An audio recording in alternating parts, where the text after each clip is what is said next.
Good morning বন্ধুরা, কি করছো? তোমাদের সামনে আজকে শনিবার, তার জন্য আজকে নিরামিষ একটা রেসিপি নিয়ে এসেছি। খুব হালকা পাতলা প্লাস খুব পুষ্টিকর খাওয়া। সে ছোট বড় বয়স্ক সবার জন্য খুব ভালো। এরকম সোয়াবিনটাকে একটু ফাঁপিয়ে নিয়ে সেদ্ধ মানে একটু গরম জলের মধ্যে সেদ্ধ করে তারপরে এটাকে নুন হলুদ দিয়ে ভেজে নিয়েছি।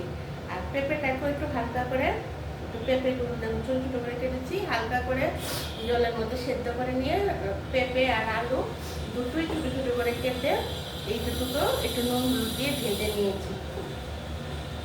তারপর এখন কড়াইয়ে তেল গরম হচ্ছে, সাদা তেল দাও বা লাল তেল দাও, যেটাই দাও, যে রকম পরিমাণে খাবে অল্প তেল করলেই ভালো। আর এখন তেজপাতা দিয়ে দিচ্ছি, তেজপাতা দিয়ে দিয়েছি বন্ধুরা। আর এখানে দিয়ে দিয়েছি একটু আস্তা জিরেটা দিয়েছি, হ্যাঁ। আর এখানে দিয়েছি কাঁচা লঙ্কা পেস্ট, সঙ্গে হালকা একটু গুঁড়া লঙ্কা দিয়েছি। তোমার বাচ্চা থাকলে বয়স থাকলে আর গুঁড়া লঙ্কাটা দেবে না। জিরার গুঁড়ো, ধনের গুঁড়ো আর নুন হলুদ, বুঝতে পেরেছ? বড় চামচের 1 চামচ, দেখেছো তো কতটুকু?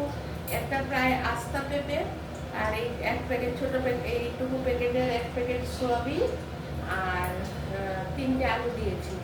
তো এখানে আমি দিয়েছি বড় চামচের 1 চামচ জিরে, ধনে, লঙ্কা, হলুদ, আর পরিমাণ মতো নুন হলুদ। আমি এটা মশলাটা দিয়ে দিই, পুড়ে যাবে।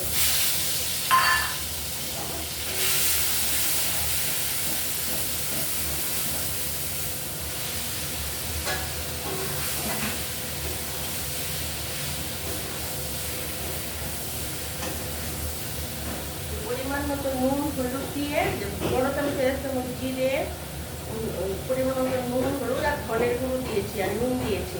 এখন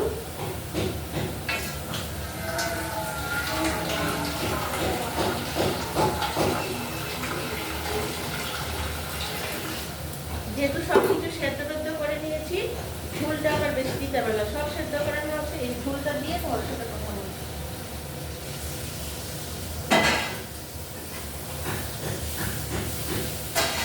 বন্ধুরা, এই পেঁপে আলুটাকে একটু মানে অল্প করে জল দিয়ে কুকারে সেদ্ধ করে নিয়েছি। তোমরা পারলে কড়াইয়েও সেদ্ধ করে নিতে পারো। পেঁপে আলুটা হালকা করে সেদ্ধ না করলে কি হয়, ঝোলটা অনেক সেদ্ধ করতে হবে, আর আলু তো আসলে সেদ্ধ হয় না।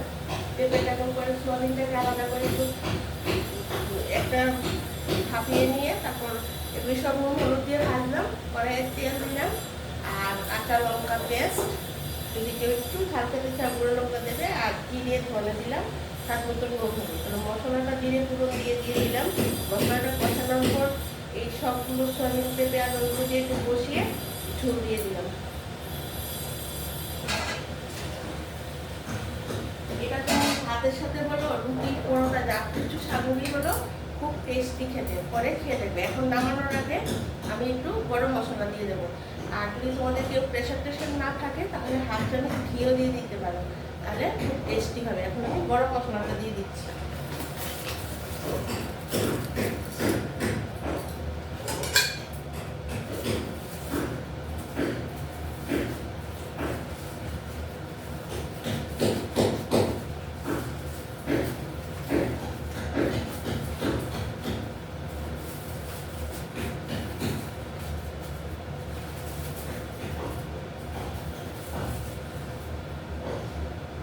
এই দেখো বন্ধুরা, আমি 1/2 চামচ মানে ছোটো চামচের 1 চামচ হবে, এটা বড় চামচের 1/2 চামচ গরম মশলা দিয়ে দিচ্ছি।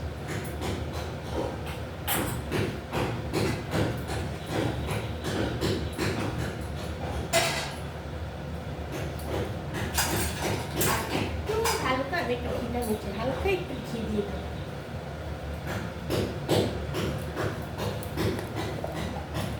এটা কিন্তু বন্ধুরা ছোট বাচ্চা টাচ্চা হলে ঠিক আছে, বড়টার যদি কেউ অসুবিধা থাকে ঘিটা তোমরা দেবে না, হ্যাঁ,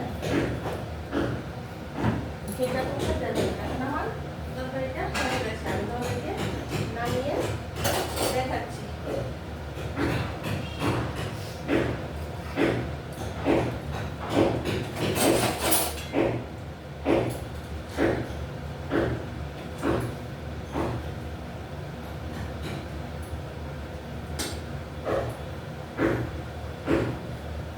ইচ্ছে করে বন্ধুরা ছোট প্লেটে দেখাচ্ছি দেখানোর জন্য, আমরা তারা একটা বোঝা যায় না। পেঁপে দিয়ে, সোয়াবিন দিয়ে, আলু দিয়ে তরকারিটা দেখেছো, এটা রুটি বললো, পরোটা বললো, ভাতের সঙ্গে এটা অসাধারণ লাগবে। দেখছো তো বন্ধুরা, পেঁপে আলু সোয়াবিন দিয়ে আমি কীভাবে রান্না করি, তোমরাও